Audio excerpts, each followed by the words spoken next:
इसके लिए तो अलग से ही सनातन धर्म के विद्वानों का एक सम्मेलन बुलाया जाना चाहिए और इस तरह से सनातन धर्म में रह करके जो लोग सनातन धर्म के विरुद्ध बातें कह रहे हैं, जो हमारे हृदय में जिन देवताओं के प्रति परंपरा या आस्था है, उस आस्था को तोड़ने का, उसको खंडित करने का प्रयास कर रहे हैं और किसी मनुष्य को गुरु ही नहीं, आचार्य ही नहीं, उनके संप्रदाय का संस्थापक ही नहीं, भगवान बता रहे हैं।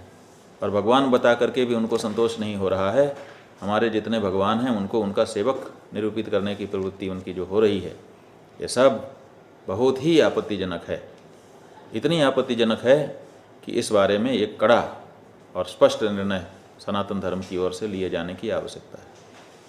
लेकिन जैसा कि आप जानते हैं, हमारे सनातन धर्म में इस तरह की कोई व्यवस्था स्पष्टता के साथ नहीं है, इसीलिए जिसको जो मन में आता है वो करता है।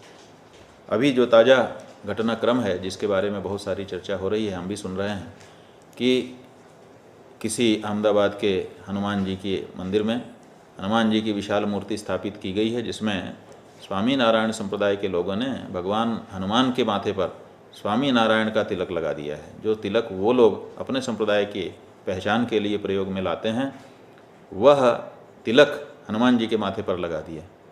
अब हनुमान जी के माथे पर स्वामी नारायण संप्रदाय का तिलक कैसे हो सकता है? हनुमान जी कब के हो गए, उनका अवतार कब हुआ था और स्वामी नारायण संप्रदाय कब आरंभ हुआ? स्वामी नारायण संप्रदाय का जो तिलक है वो स्वामी नारायण संप्रदाय के लोगों की पहचान हो सकता है, लेकिन हनुमान जी के माथे पर वो कैसे चला जाएगा? तो ये बड़ी आपत्तिजनक बात है। इतना ही नहीं, उन्होंने वहाँ पर कुछ चित्रावली लगाई है और उस चित्रावली में उन्होंने जो उनके गुरु देवता भगवान जो कुछ भी वो कहें, सहजानंद जी, उन सहजानंद जी के सामने हनुमान जी को हाथ जोड़ करके खड़े दिखा दिया है, उनकी सेवा में फूल पत्ती लाते दिखा दिया है, उनका काम करते हुए दिखा दिया है, उनके नीचे ज़मीन में बैठ करके उनको प्रणाम करते दिखा दिया है। तो ये सब बातें ऐसी हैं कि बहुत ही आपत्तिजनक है। अब हम ही कहने लगे कि सहजानंद जी हमारे पास आए थे, हमारे चरणों में बैठ करके उन्होंने हमसे प्रार्थना की और इसी तरह का एक चित्र हम बनवा दें। क्या चित्र बनाने वाले नहीं मिलेंगे? चित्र बनाने वाले मिल जाएंगे और उस चित्र को हम बनवा दें और बनवा करके उसको पब्लिक कर दें।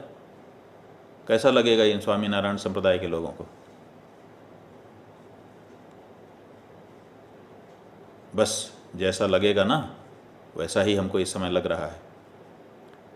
और हमने अभी एक दो लोगों का हमको सुनाया गया, वो कह रहे हैं कि हमें तो सनातन धर्म से कुछ लेना देना ही नहीं है, हम तो अलग ही धर्म हैं।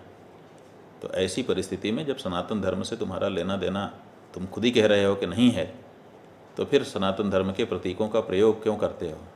सनातन धर्म के प्रतीक स्वामी शब्द, सनातन धर्म के प्रतीक गरुआ कपड़ा, सनातन धर्म का शब्द मंदिर, सनातन धर्म के देवी देवता, इन सब का उपयोग क्यों करते हो? उपयोग तो हमारा करोगे और बात अपनी करोगे। आप किसी को भगवान मान लें, हमें कोई आपत्ति नहीं है, सब में परमात्मा है।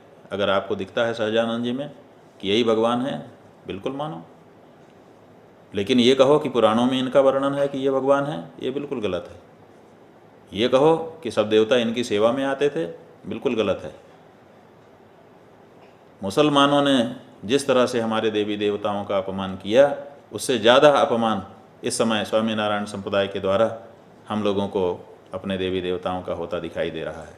और अगर ये प्रवृत्ति नहीं रोकी गई तो निश्चित रूप से एक बड़ा परिणाम निकल करके आएगा। और उसके लिए स्वामीनारायण संप्रदाय के ये जो लोग इस समय के वर्तमान हैं, जो लोग मंचों पर खड़े होकर के चुनौती दे रहे हैं, वही इसके जिम्मेदार होंगे, दूसरा कोई नहीं होगा। तो प्रशांत पंड्या जी, जो कुछ हो रहा है हम लोग उस पर दृष्टि रखे हुए हैं। सनातन धर्म के अनेक लोग इस बारे में खड़े हुए हैं। फिलहाल तो यही बात है कि हनुमान जी के माथे से वो तिलक और नीचे जो चित्रावली लगाई है, उन चित्रावलियों को वहाँ से अलग करना। पहला तो इतना ही लक्ष्य लेकर के चलें, बाकी तो बहुत सारी और बातें हैं, तो समय उसका भी आएगा। लेकिन अभी जो मुद्दा सनातन धर्म के संतों ने उठाया है, बिल्कुल सही उठाया है। बिल्कुल हमको ऐसा चित्र देख करके, ऐसी परिस्थिति देख करके मन में बहुत बड़ी पीड़ा, कोई छोटी पीड़ा नहीं। अगर हम गुस्से में नहीं बोल रहे हैं इसका मतलब ये नहीं है कि हमारे मन में क्षोभ नहीं है। बहुत बड़ा क्षोभ है, बहुत बड़ी पीड़ा है, और ये समस्त सनातन धर्मियों के मन में है। इसलिए किसी भी दशा में जो बड़ी मूर्ति वहाँ पर लगाई गई है, उस मूर्ति के माथे से ये जो स्वामीनारायण संप्रदाय का द्योतक तिलक है ये मिटाया जाना चाहिए। और रामानंद संप्रदाय का जो तिलक शास्त्रों में वर्णित है, ऊर्ध्वपुंड, जिसमें आसन भी नीचे बनी रहती है, वो तिलक उनको लगाया जाना चाहिए, एक बात। और दूसरी बात, जो चित्रावली नीचे लगी है उसमें से जो भी आपत्तिजनक चित्रावली है उसको वहाँ से हटाना चाहिए। अगर जैसा कि